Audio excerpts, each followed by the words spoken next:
Hi, class. I hope you're having a good day today. So I am here to talk about the poet Maggie Smith and her poem from 2016, Good Bones.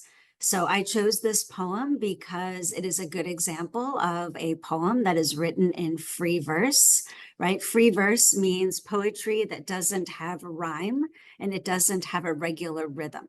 So basically it uses the rhythm of regular speech.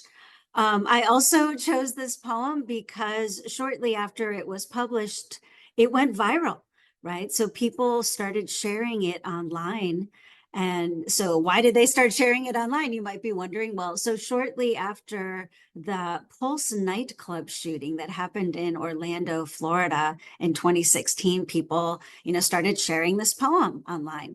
And then it happened again in 2017, right? Shortly after the suicide bombing that happened at the Ariana Grande concert in Manchester, England, right? People again started sharing this poem. And then again, right, a third time, after the mass shooting in Las Vegas, right, at a music festival, you might remember, right, there was a shooter like shooting from one of the hotel balcony, like a hotel balcony or something, and he killed 60 people and injured over 400 people, right? So I'd like you to think about that, right? Why, right, do you think so many people felt compelled to share this work of literature after these, very traumatic events? What is it about this poem that maybe gave people a little bit of comfort in those, horrific moments right after these mass shootings? Okay, so let me go ahead and share my screen so I can say a little bit about the writer, Maggie Smith. So you can see there she is on the screen. She was born in 1977. She is a poet. She also writes essays. Prior to, having this poem go viral, she was, kind of really an unknown poet living in Ohio, right? She had got her MFA degree at Ohio State University, lived in Bexley, Ohio. And then all of a sudden she was sort of catapulted to fame, right? And so then, these are some of her other collections of poetry. The Well Speaks, Of Its Own Poison, of course, Good Bones, that is where this poem came from. Good Moving, I'm sorry, Keep Moving, that is a collection of essays, right? And then these are just some other works, Goldenrod, and then her most recent work from 2023, You Could Make This Place Beautiful. And you might recognize that line, right? That's a line that comes from the poem that we're going to be reading today. And then these are just some pictures of her, right? Was married, right? She's currently divorced. She has two children. And, some of her essays actually she writes about her divorce, right? And unfortunately, that happened shortly after she became famous, right? And in one of her essays, she writes about how her husband kind of resented her success because she was going on book tours, right? And it sort of took her away from her domestic responsibilities at home, caring for, her family.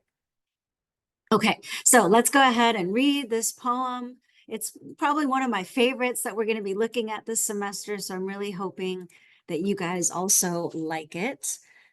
Get it on the screen.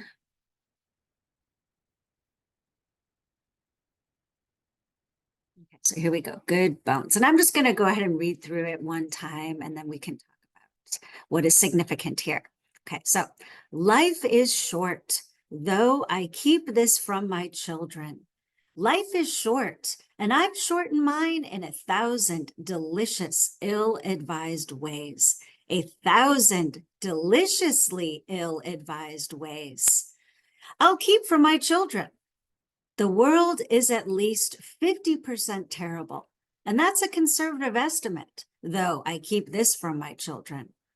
For every bird, there is a stone thrown at a bird. For every loved child, a child broken, bagged, sunk in a lake.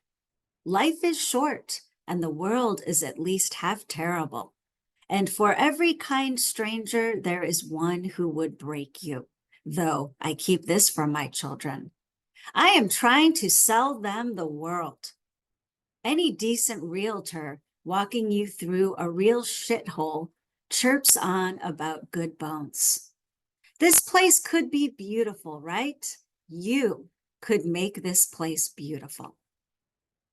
Okay, so let's think about this. What is she getting at here? And maybe we can just start by thinking about the point of view, right? Is this poem written in the first person, the second person, or the third person, right? And you can see I still have the poem up here on the screen. We see right in line 1 the word I, right? So that answers the question. This poem is written in the first person. So we have this narrator, I, telling the poem from her perspective. Okay, what do we know about this narrator? What seems to be important to her? Well, we get the sense that she's a mother, and like many mothers, right, she desires to protect and shelter her children, right? So the line, I keep this from my children, she repeats that line 3 times, right? So we get the sense that she really is, trying to shelter and protect them, right? Okay, so I mentioned repetitions, right? Let's think about these repetitions, right? So she repeats the line, I keep this from my children 3 times. What else does she repeat? Well, we see also the phrase, life is short. Okay, that also is repeated 3 times, right? So this kind of like harsh reality, right, that we all have to deal with. Life is short, right? We're not going to live forever. We only have so much time, right? The transience of human life. Okay, but she's keeping that from her children, right? She's keeping that from her children.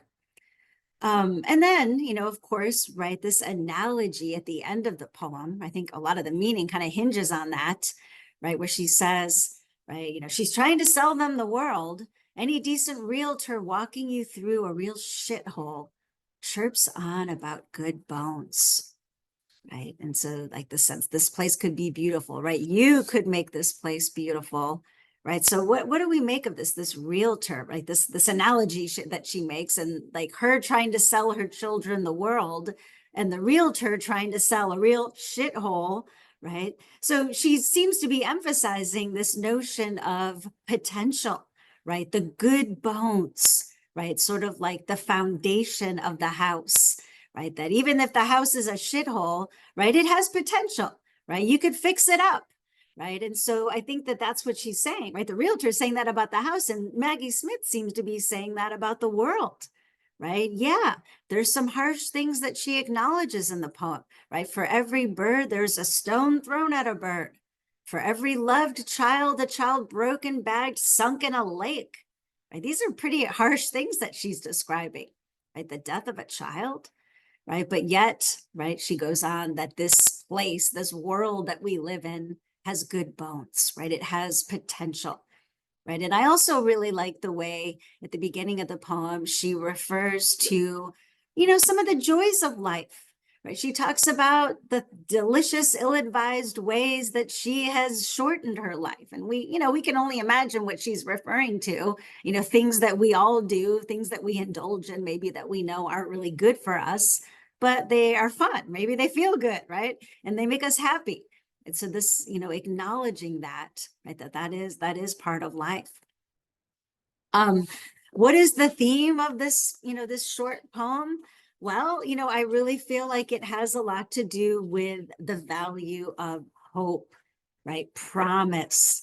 Like she says, life is short and there's a lot of bad things that happen in this world, but there is also, good bones, a good foundation, and that it is important for us to look for hope in hard times. Right. And, as I read this poem, the one line that also kind of stands out to me, right, where she talks about, her children, and I am trying to sell them the world. And I'm kind of like, dang, it's come to that, like that we literally have to try to sell the world to our children. It's kind of a dark sentiment if you really think about it, right?